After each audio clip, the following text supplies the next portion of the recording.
பரிமளா நீ சொல்லு. மாமனுக்கு கட்ட ஏமானுக்கு கட்ட தாப்பாள போடணும் டோய்.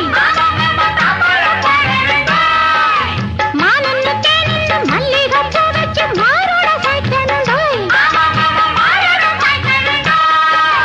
ஆம்பளதான் பெத்துக்கணும், ஆரிரரோ பாடிக்கணும், ஊருலகம் மிச்சும்படி வாணி என்ன வச்சுக்கணும். எல்லாம் சரி பரிமளா, முக்கியமான ஒண்ணு விட்டுட்டியே. எது? ஒரு வெப்பட்டி கிப்பட்டி